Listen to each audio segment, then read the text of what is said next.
Pablo here, welcome to the channel. First, I want to announce, after the huge success of the Black Friday promotion, a new offer around Cyber Monday, which also has a limited time, so go to BluffTheSpot and check it out. And now, let's get into the November review.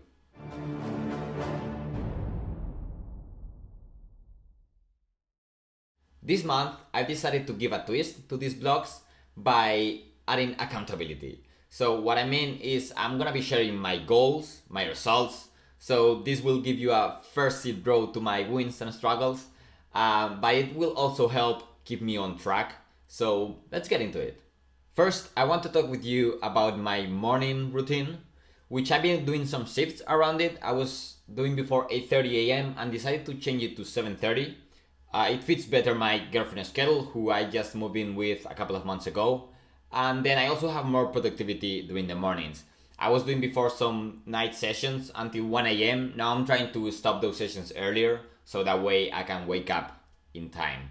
And in my morning routine, I'm just having a bit of time to tidy up the house. And then I also like spending some time in the balcony doing meditation while the weather still allows it. So life outside work has been pretty quiet. At the beginning of the month, I did spend some time disconnecting, going to the countryside, chilling for a bit, which always feels very refreshing. But then at the end of the month, I've been super focused on work, which has been taking a bit of a toll for me. So now at the beginning of December, I want to focus on having a few days off, disconnecting and avoiding the burnout. Around sport, I've been getting back into paddle tennis and it has been a blast. Well, actually almost. Because 3 months ago I had a knee injury which got me away from the court, away from playing and from the gym and so on.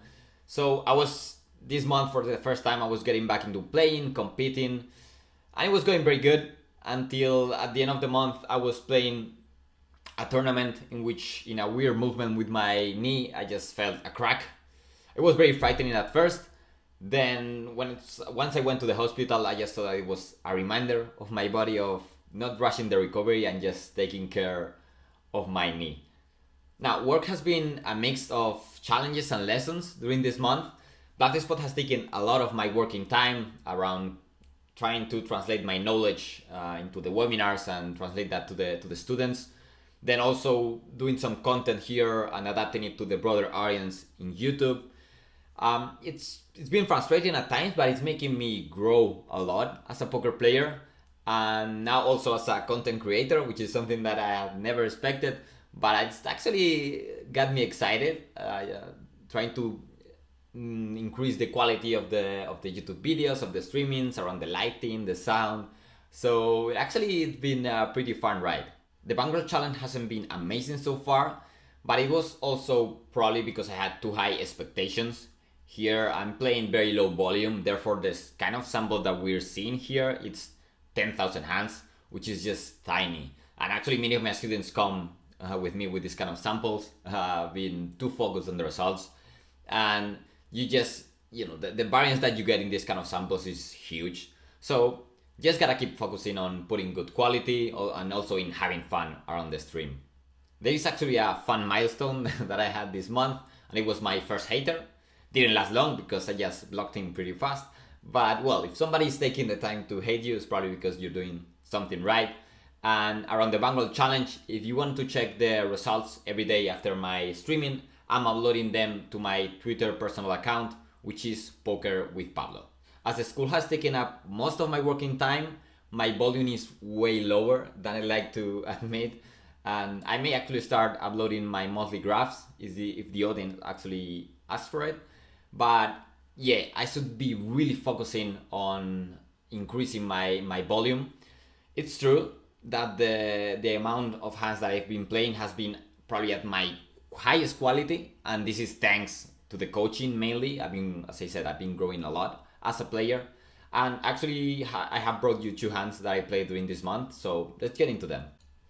Okay, so here we have the first hand, and this is played in 5-10.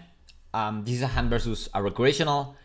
I've been focusing a lot lately because I've been doing a lot of study myself and also been doing webinars for the students in BTS.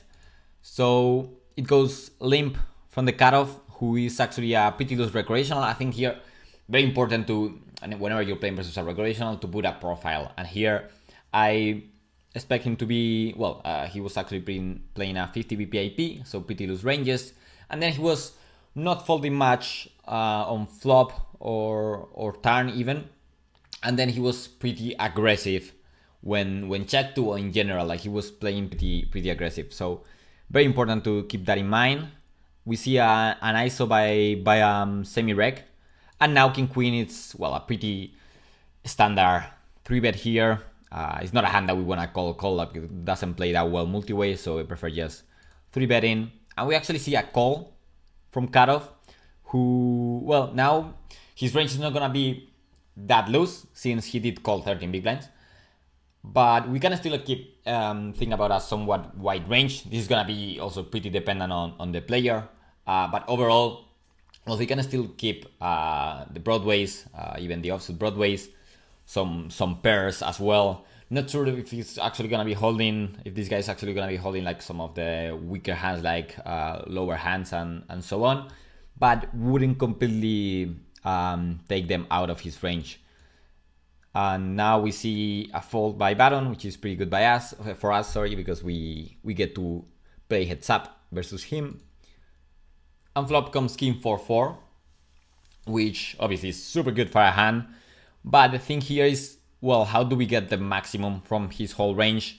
And here I think we probably have two options. It's important that we focus on extracting the maximum from his air, which is gonna be a decent amount of his range. He's gonna have like ace jack, ace 10, queen jack, queen 10 here. So since he's not folding much on the flop, I decided to go for a very small bet, just trying to induce some action. This is something you also see me doing in streaming sometimes. We actually see a call, and now the important thing is to go for the check and just allow him to take the advantage, to take the aggressive action by himself, just letting him hang himself. Yeah. So we go for a check. Here just check call, just trying to keep his air in range. And this guy is actually pretty aggressive, so he could even be value betting river with pocket pairs. So I'm not that afraid of losing value, but I'm more focused on extracting money from his air hands. So it goes, he bets again, and obviously now we just jam it in. He doesn't have much behind, and he has ace queen, and we take it down. Okay, and next hand, it's also played in 5-10. Here we have also actually an ante, and we see an open from button, who is a regular who I don't have much info about, but I just go for the standard 3-bet here with queen jack suited, and we see a 4-bet.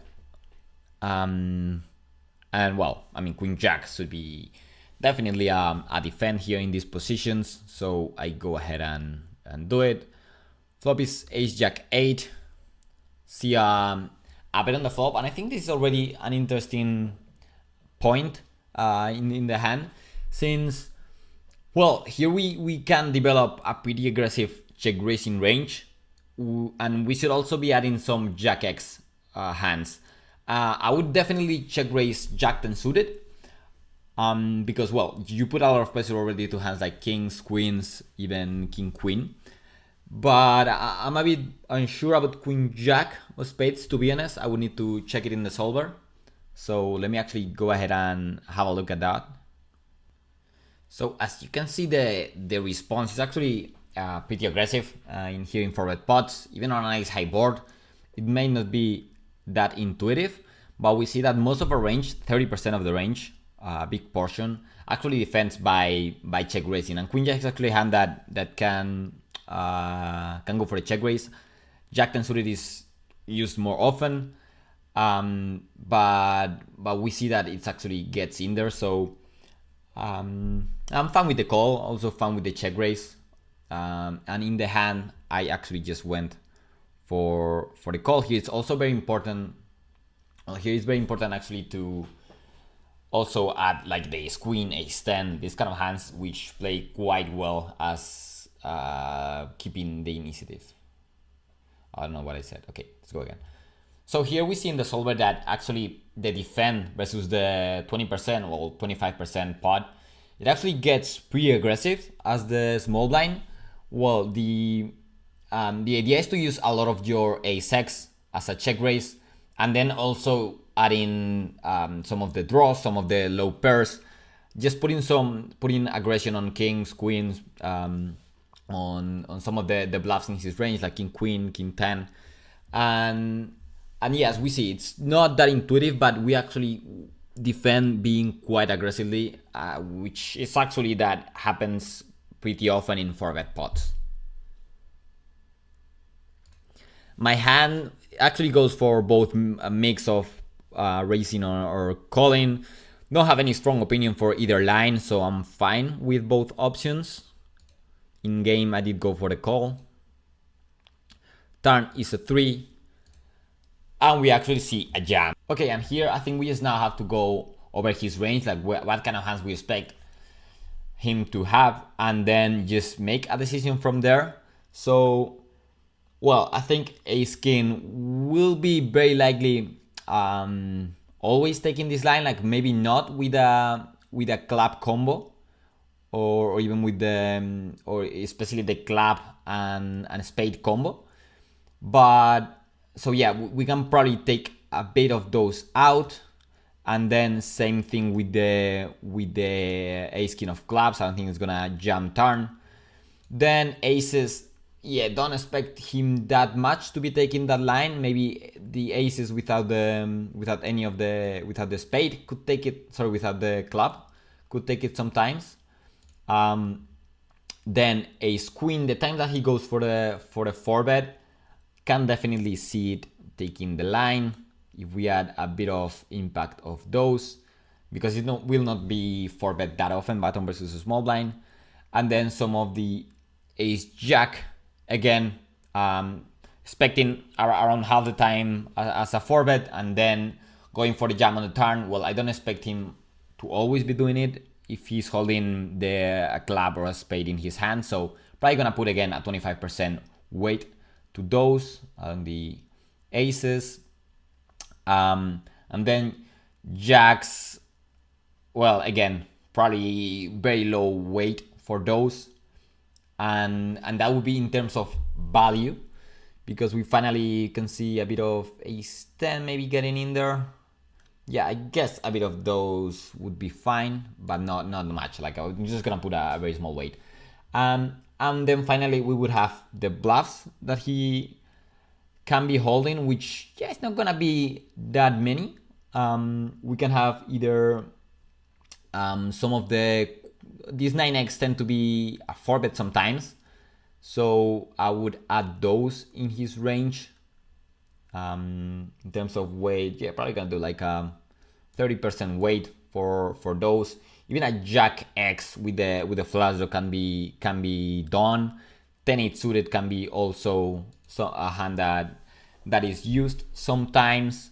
And it would be mainly that in terms of flush draws. So let's actually put that.